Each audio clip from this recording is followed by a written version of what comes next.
Hey, hustlers, welcome to another episode of the Hustle Show. My name is Christian, and I am going to be your host today. And, we're going to have another amazing, real, no filter conversation with another successful story today. I'm very thrilled and excited to bring Jared Kleinert on this episode and share his story, share the struggles that he went through, and for you to know a little better about Jared. He's an entrepreneur, he's a TED and keynote speaker, he's an award-winning author who's being named USA Today's Most Connected Millennial, which I'm really eager to hear more about. And he's spent many years identifying and connecting hundreds of the world's smartest and most talented millennials. His first book, 2 Billion Under 20, was voted the #1 entrepreneurship book of 2015.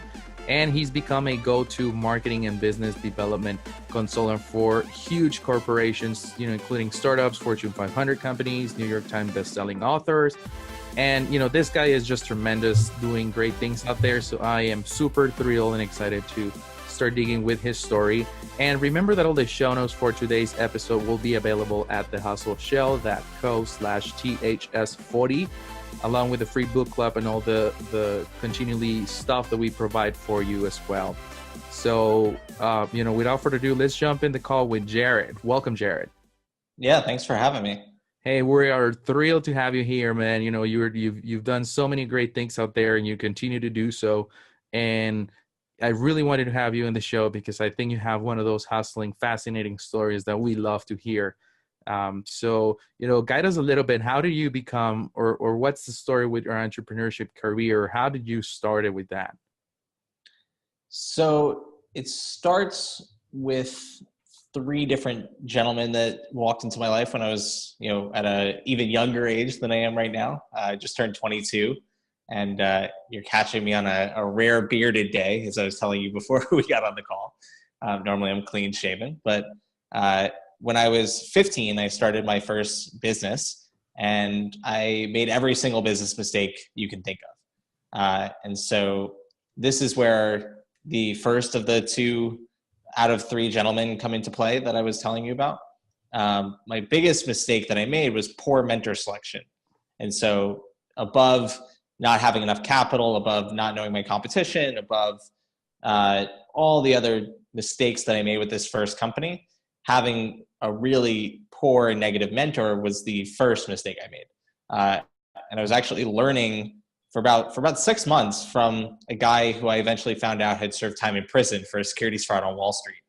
Have you ever seen The Wolf of Wall Street? Yeah, great movie. So very, very similar type of crime, very similar type of lifestyle before the crime had been, caught or sort of proven guilty. And I didn't know that this guy had this sort of background. Instead, I went and basically hung out with him every single day for about 6 months and was sort of using his input to drive how I was growing my business. And when I found that out, I realized that if I wanted to be an entrepreneur long-term, if I wanted to be successful in business, I needed to surround myself with a lot higher integrity, a lot more higher integrity folks. And I also realized that I needed to surround myself with people who had real subject matter expertise, because as I started looking back at all the advice I'd gotten from this guy, it wasn't pretty good. I was building like an ed tech startup. And the only reason I mentioned that is this guy had, no educational experience.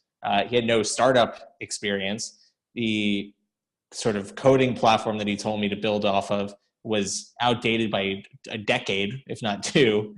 And I didn't know any better. So I just sort of was listening because I thought he had my best interests in heart. And he actually was helping me out this whole time because he wanted equity in my startup. And wasn't transparent about that, wasn't clear about it.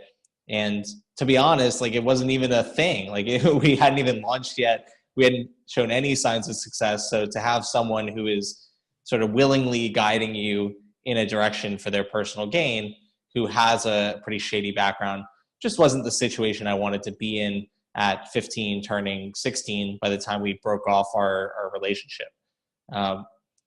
The one positive that came out of that experience, other than knowing what I didn't want to surround myself with, as far as building my network over time, was he introduced me to the Napoleon Hill and a lot of his work. And so that was sort of the second gentleman out of the three that came into my life, even though Napoleon Hill's been dead for quite a few years. But I read a book called 3 Feet from Gold, which is actually from this guy, Greg Reed, who I ended up meeting later and speaking at Greg's conferences. Greg's an amazing guy. But in 3 Feet from Gold, it's based off of the Napoleon Hill series. And so naturally, I started listening to other things from Napoleon Hill and got my hands on a book called The Law of Success, which was a precursor to Think and Grow Rich. And so that book really helped me build some of the foundational elements of how to be a more positive and a more successful entrepreneur. Some of the big takeaways from that book were doing more work than paid for and sort of providing value up front. So one of the big takeaways from that book was doing more work than paid for and providing value up front.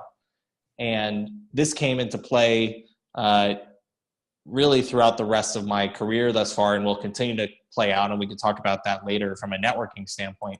But what I ended up using with that lesson was I read about another gentleman in Forbes, who's this third gentleman that comes into play. And he was called the most connected man you don't know in Silicon Valley by Forbes. And so I really wanted to make this guy's acquaintance. And so to do that, I needed to provide value up front. I needed to do more work than paid for. And so I sent David, who's the guy in Forbes, sent him a cold email, basically offering to work unpaid in exchange for his mentorship. And I ended up spending over a year working at his company unpaid before I ever got on payroll, and spent 2 years total at his company. And that was sort of the time from 16 to 18 years old that a lot of things happened. I really truly built to the beginnings of a world-class network because David introduced me to a lot of his investors and his counterparts in the tech world. I sort of learned a lot about how to become a proficient networker and connector and super connector from David. A lot just by watching how he interacts with people, not even by the things he told me. I got my hands on everything in a very successful early stage startup, which was really valuable. So actually like learning on the job and getting to tinker with an already successful company. And so in the 2 years that I was there, between being an unpaid intern to eventually leaving the company after having built their outbound sales team and sort of the early sales system that they still use, I really got to touch everything that wasn't technical. And I'm not technical. I can't code or anything like that, but I touched everything else, all the marketing, all the customer development, customer success, et cetera. So that was also the same time I was considering higher education and what I was going to do with that, which I ended up taking 2 gap years back to back and then never going to college. And so, really, if it weren't for those 3 guys, 2 dead or 2 alive, 1 dead, 2 that actually didn't have the best integrity. Surprisingly, Napoleon Hill doesn't have the best track record, but a lot of his work is incredible. And then this first mentor was not the highest integrity person, but they both led me to David, and that was sort of the mentor that I had that really showed me like what it takes to be an entrepreneur, what it takes to be a connector of people, how to be an entrepreneur and live a great lifestyle, one that is respectful of personal relationships and having fun and not sort of letting all these valuable years go by. Yeah, man, I owe a lot to David. That's awesome, man. So you were working there for a few years, basically in exchange for mentorship and basically like an intern, where you were like a sponge trying to absorb everything. How did you transition from that into going back to entrepreneurship? Did you go out and started another company, or did you just continue the one that you had? So I actually started a second company when I was 16 that ultimately failed as well. And so what I was doing when I had this internship turned job, I ended up becoming like an early team member of this startup, is I was building my own thing on the side the entire time. And so at 16, tried the new startup. I worked on that from 16 to 17. and got a little bit more progress. But again, didn't really have any major success with that company. But what working for David and building on the side allowed me to do was to get in touch with the Teal Foundation and sort of what they were doing. And so for everyone listening who doesn't necessarily know what I'm talking about, Peter Thiel from PayPal fame started this foundation, and part of the foundation is a fellowship where he gives 20 kids under 20 about $100,000 to drop out of school and build crazy science things or start a new company.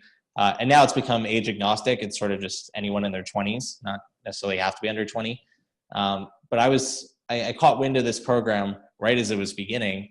And it was sort of the first beacon signal to young entrepreneurs that it was, one, okay to do things at a young age that had potential global impact or could really be a career for you even if you don't go to college. And two, it was a community. It was really a connector of young entrepreneurs from around the world. Because when I was 15, I didn't know there was other young entrepreneurs out there. I was growing up in South Florida and was sort of isolated from the hubs like New York or San Francisco that were where maybe a lot of these kids were hanging out. And even then, they didn't know each other in these hubs unless they were lucky enough to be in some very niche areas. But the Teal Fellowship brought everyone together, and it was through building my own things on the side and sort of doing that side hustle, if you will, that I even knew about this program. And so while the company that I was starting at 16 through 17 ultimately failed, the next project that I was doing on the side while working at this at David's company was the one that took off, and that was 2 Billion Under 20, which was my first book. And that book started because I wanted to capture some of the stories of people that I was meeting through the Teal Fellowship and that network, and sort of amplify that to a bigger audience, because I thought it was amazing that all these young entrepreneurs were meeting and sharing ideas and resources. And so I wanted to get that out into the world a little bit more. And the book was one way to do that no one else was really doing. And so by being a part of the Teal Fellowship program, by having these side hustles, I was really able to give myself options in my career and options in how I build my network. And so there's a lot of takeaways I guess we can pull from the last few minutes. But to me, like if I were starting over, I would be thinking about how many different options I could build for myself. So if you have a job, how can you start a company on the side that gives you, more options in case you get laid off or in case you want to, change your lifestyle and have the income to back that up, or if you just want to have a career change, or if you just want to pick up some new skills and get better at your main job. There's a reason why all these different side hustles are interesting and helpful if you treat them as sort of tools and additional learning resources. There's that. There's also the fact that it's easy to connect the dots looking back as to why all these things happened. And it made perfect sense that I went to work for David, and then, his startup was like an employee engagement and culture management startup. And now I speak to a lot of major companies about best retaining and engaging their millennial talent. And it makes sense that with my consulting firm, like Keith Ferrazzi was my first ever client, who sort of wrote the book on professional relationship building. It's easy to connect the dots looking back, but those are some of the formative moments, which was having a pretty negative experience, wanting the complete opposite of that in a positive way, and then sort of figuring out how I was going to get those positive experiences through providing value up front to people, through just doing a good job, through continuing to explore other options, and sort of cobbling together my own education, if you will. Yeah, that's awesome, man. That's a great story. And, I'm eager to hear a little more about when you started the 2 Billion Under 20. You were trying to figure out things. You saw the success much rapidly than before on previous projects. But how were those first 6 months when you were trying to make things happen with the book, with the community, with everything that you were going through? What was going through your mind? So I approached it a little differently than I did the other two projects. Part of why the first two projects weren't successful is because I sort of was building and building and building and never showed anyone what I was doing. I never got customer feedback. You try to get some beta users, try to get some early partners, or anything like that. I sort of was building alone, and I didn't show anyone for months what I was doing. So by the time I had shown the public, or at least some beta users, what I was doing, I had already poured tens of thousands of dollars into those, like, months and months of time, and had no idea if I was right or wrong. So with 2 billion under 20, how that book and really this entire series got started was through one Facebook post in the TL Fellowship Facebook community. And so I said, hey, everyone, like, here's this idea for the book. Here's why I think it's important. And, here's how I think we can get started. Send me your 3 to 5 page anecdotes if you want to be involved.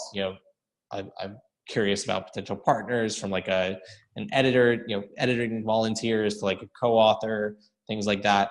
And so I made one post, right? And what was the worst thing that could happen? Like, no one liked it, and my ego was bruised. I mean, but the best thing that could happen, which did happen, is that, and so within half an hour of posting on Facebook, we had 50 likes on the thread, 60 comments, 2 or 3 people sent me an email offering to sort of co-author the book with me. And it just caught on like wildfire. And so that wasn't the end of the story, as far as the first 30 to 60 days goes.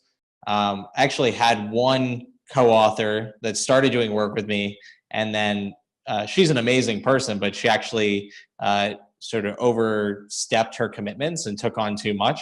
And so she had to leave the project as a co-author. She ended up being a contributor anyways. But then I picked up another co-author, and that sort of sequence is something that most people don't know about. But it's sort of my second attempt at having a co-author, co-founder was amazing. And so I worked with this woman, Stacy Ferreira, who she became the eventual co-author of 2 Billion Under 20 with me. And we just started, running. We were collecting stories for the book, because both books in the series bring together stories from 75 world-class young people. 2 Billion Under 20 was people 20 and under at time of writing. And there was sort of Olympians and entrepreneurs and singers and actors and scientists and nonprofit founders. A kid who built a nuclear reactor in his garage when he was 17, like you do. And so, the process after, sort of figuring out who was going to be a co-author, getting some initial traction on the project. And both of those things are 2 things that I hadn't done for my first 2 companies. And so, I'm glad I tested those things out. That led to pretty smooth sailing for the book, as far as, what we did. And we ended up getting a traditional publisher. The book came out when I was 19 in 2015, and it did really well. And I'm very proud of that book. But this could be a whole other interview, but there was a lot of things that I learned, sort of, again, looking back on the whole process. I think we could have picked a much better literary agent. And for anyone who's getting into the book world, like, that is a major decision that you have to think about. It's sort of like if you're an athlete, the agent you pick is going to help you negotiate the best contracts and get on the best team possible. It's the same thing in the literary world. And so we picked a very nice person to help us, but she hadn't represented any New York Times bestselling authors in the past. She was sort of like a good AA baseball player agent, whereas we were swinging for the major leagues, and so we needed a better agent. And so if I were going to traditionally publish a book again, and as I've advised like a lot of my clients, that decision is crucial. And then just how we interacted with our editors at the publishing house was something I would probably fix or go into a little bit differently. And with 3 Billion Under 30, I actually bypassed the entire process that me and Stacy had undergone for 2 Billion Under 20. So I professionally self-published the book.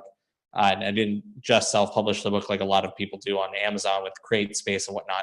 I actually went to the same printing companies that own the machines that print the hardcover books. I made a deal with them, and their clients are all the publishers. So the publishers don't actually own the machines that print the books. It's these third-party logistic printers. And so I just went to them, ordered 10,000 hardcovers, had the hardcovers designed by a better designer than any publisher could offer me. I got the same editors that worked on Tucker Max's stuff and James Altucher's stuff. Again, an editor that I wouldn't have had if I went through the traditional publishing world, because very few publishing houses could offer that sort of quality of an editor to an author like myself. Maybe Tim Ferriss got that sort of editor with his publishing deal, but I'm not getting that, and you're not getting that. So, I guess I continue to experiment to this day. I mean, with 3 billion under 30, I experimented with everything from how we made the book to how we marketed the book to how we continue marketing the book, and sort of even the next steps after that, with sort of an online community that we launched into beta and have sort of like taken down a little bit and are relaunching. Sort of been testing different things with the hiring process for our community manager slot.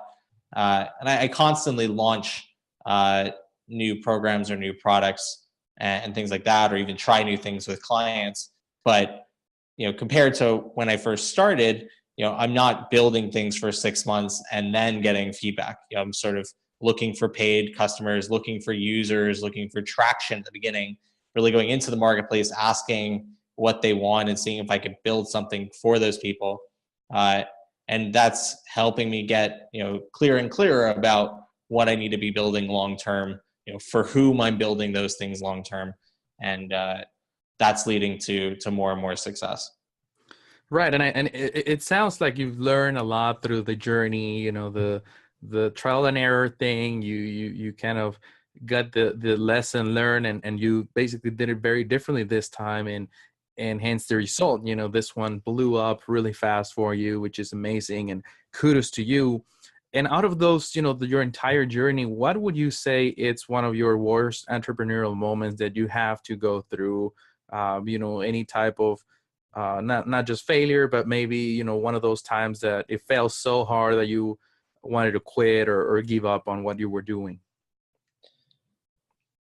Fortunately, I'm not, or I'm in a position where I haven't had like any astronomical failures. But I also think this is a good moment to talk about something that most of your guests wouldn't talk about. I think the biggest challenge to all of us as entrepreneurs, as solopreneurs, as side hustlers, entrepreneurs even, is sort of the constant self-doubt and sort of imposter syndrome and things that are ringing in our head.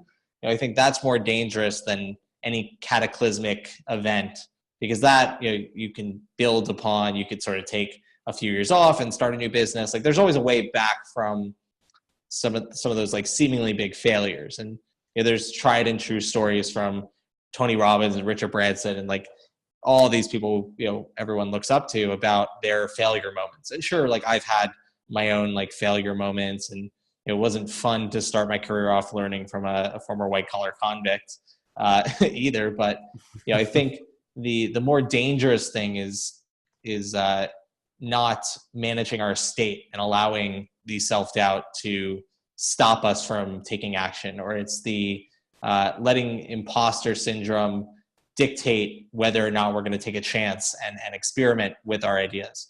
And so I think all of us have that, no matter how much we meditate, no matter how much we exercise, no matter how healthy we eat, or how many of these morning routine hacks we try.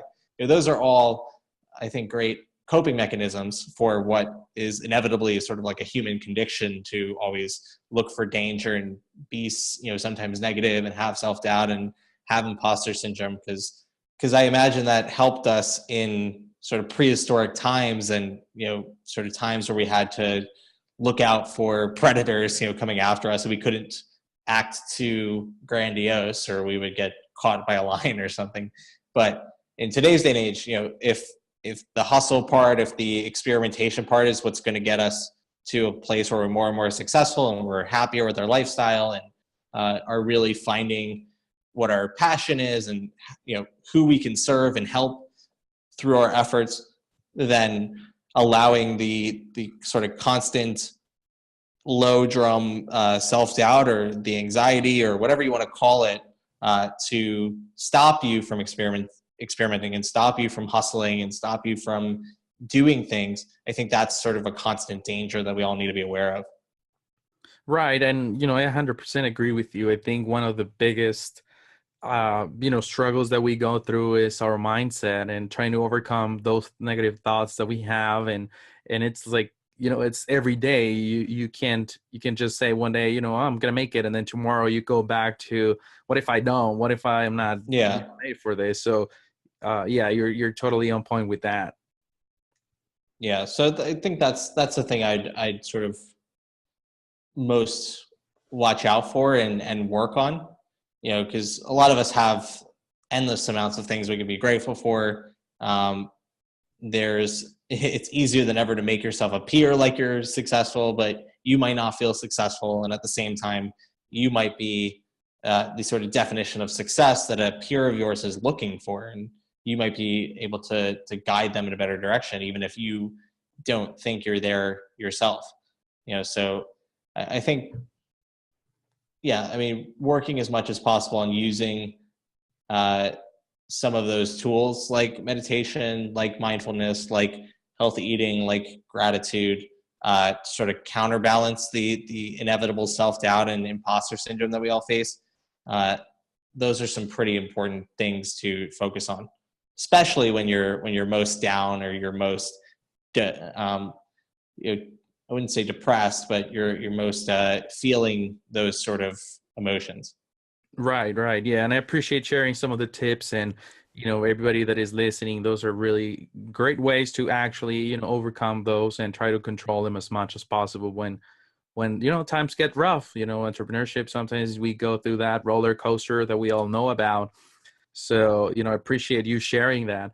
And I also want to ask you, through the journey that you went through and everything that you've done, what do you think is your secret to your success that got you to where you are? Like, what is that one thing that you think got you to, being here with me today? Yeah, it's all about your connections. It's all about the people you surround yourself with. Um, if it weren't for that negative experience at the beginning of my career, I wouldn't have become so concerned and crazy to an extent about who I spend time with. And so, everyone in my life, for the most part, is someone, a person who's very positive, who is, on the way to becoming or is a subject matter expert at the things they do for work or they do for fun. I have a roster of, mentors, people that are more experienced in what they do, and can provide, feedback and guide me in the right direction. I have a lot of peer mentors, which a lot of us don't necessarily think about. And so I've, hundreds of peer mentors, like the people that I featured in my books, and then just other people in their 20s, their early 30s, sort of in a similar point in life as I am, even if the age doesn't match up. And they can give me, advice and constant motivation and ideas and feedback. That's, invaluable. I have I have virtual mentors like a lot of us. And so what a virtual mentor is someone like a Tim Ferriss, who you listen to on a podcast or you read their books. And even if you can't access them, especially someone like a Napoleon Hill, he's dead. So we can't access him, but he could still serve as a virtual mentor to us because we're getting 99.97% of what that person knows through all the content they've shared online or in book form and things like that. So I have a few virtual mentors as well. And all that, really gives me a great solid foundation to learn from, and then also, build my career off of and things like that. That's awesome, man. I appreciate you sharing that. And I mean, it looks like you've come a long way. You've learned a lot through the journey. You definitely had the struggles and the failures that got you to the success that you are now. And I'm excited to dig it a little bit. But I want to change gears from talking about your story to what I like to call the hustle round, where we're gonna play. Gotta throw in like a hip hop ad lib there. Like yeah, yeah. Yeah. So basically we're gonna play this word game. I'm gonna throw a word at you, and Okay. you gotta say out loud what comes to mind in a single word. Got it. Okay? You ready? I'm ready as I'll ever be. Let's do it. Hustle. Hard, like the Work. hip hop song, like hustle, hustle, hustle, hard. Anyways, Now the word work. work out. I've been doing a lot of running lately and training for a marathon as we record this, and that's been keeping me on track with all of my other habits. So work out. Nice. Employee. I sort of want to say something like unique, because there's so many different ways in 2017 going into 2018 in the future to have an employer-employee relationship. And so you can have contractors, freelancers. You can, if you're a larger company, create sort of an incubator or an accelerator and keep employee-like talent in your organization, but let them be entrepreneurs and sort of fund their ideas instead of giving them a paycheck through salary and having them as employees. So the word employee and the different relationships that an employee can have with an employer, like that's changing, and it's unique more than it ever has been. Right. Cool. All right. Bet you weren't Boss. expecting that. No, you're good. Boss. My girlfriend's a boss. She's one of the people featured in 3 Billion Under 30, and she's one of the youngest feature film producers in the country. So Nice. Networking can also help you on your personal life. It doesn't Yeah, just there have you to be a go. professional thing. So there you go. Rules. What? As in, like, what rules? You're right. There aren't many, other than the legal ones, which I don't want to learn from more former white collar convicts. So Yeah. I make sure all my mentors follow those rules. But for me, it's like, what? What is that? Yeah. College. Didn't go, which is 2 words, but I never went to college. So Cool. Fear.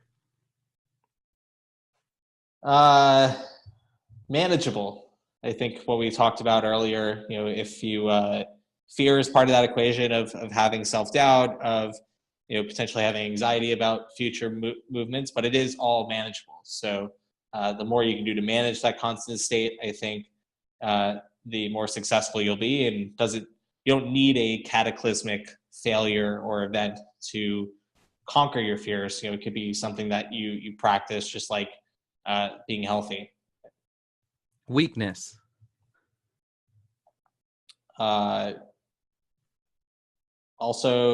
manageable, I would say. Okay. I would focus on your strengths, really build upon those, so that your weaknesses are manageable and don't tank you in your career. Now the word strengths. Capitalize. Definitely want to capitalize on your strengths, and that is where you'll generate your most income and have the most fun. So for me, it's being a connector of people and ideas, and that's really the skill set I own in 2 Billion Under 20 and 3 Billion Under 30 in my consulting business. The more I can connect people, the better everyone will benefit. Motivation. Constant.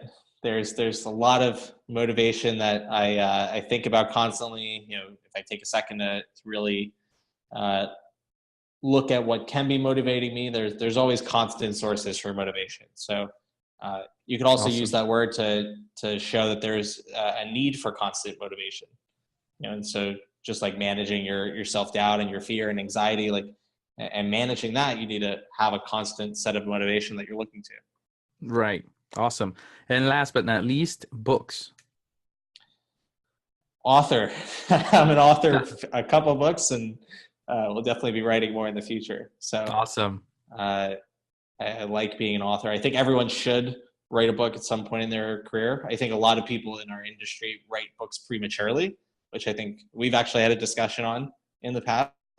But I do think the practice of writing a book is very valuable. Everyone has a very unique story that they can and should be sharing with the world. I think you need to be strategic about when you write that book. Awesome. In order to have the most benefit and things like that. Right. Cool. All right. Well, you did great with the hustle round. Thank you. I just want to, take a second here to see if there's any hustling quote or type of word of advice that you will give to our listeners right now. Maybe they're on the fence on quitting their job and go entrepreneurship full time, or maybe they already started the business, but they're not at the point where they want to be yet. What would you say to them to inspire them to keep pushing and to keep hustling towards their dreams and their goals? So you want quotes, or you want sort of a closing word? Yeah, whatever you got, whatever you feel more. So I'll give you two quotes, and this comes from, I would say, my first non-family mentor. So before I had a business mentor, I had a basketball coach who I viewed as a mentor, and he would always bring different quotes to practice, and he'd print out the workout sheet and have a quote on it. He comes from the University of Kansas coaching background, so he's been with Bill Self, and he's coaches now as an assistant at Wake Forest. So he's been around the block. But anyways, he gave me endless amounts of quotes, that constant motivation that we were talking about. But two have stuck out with me and I've kept with me. So one is to give anything less than your best is to sacrifice the gift. And that's from Steve Prefontaine, one of the greatest runners of all time, coincidentally. And then the second quote is, hard work beats natural talent when natural talent doesn't work hard. And so I think those two can sum up any closing thoughts I would have for someone listening. If you're in that aspirational state, if you haven't necessarily made it yet or achieved some sort of success, then give it your all. Use some of the practical things we were talking about earlier, do more experimentation and less building before you share your ideas with the world. And that'll get you closer and closer to a positive result.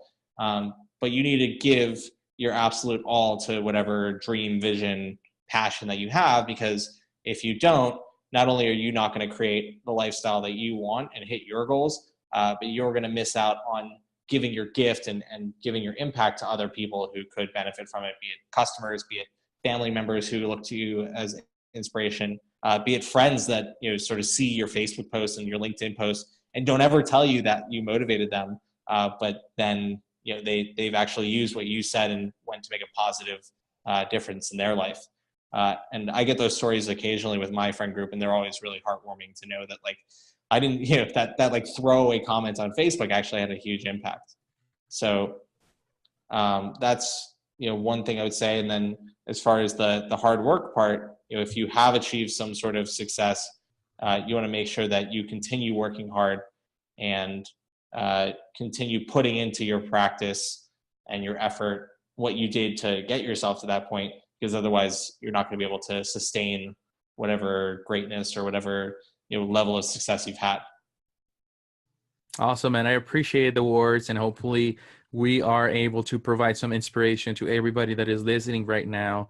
And we inspire them to go for it.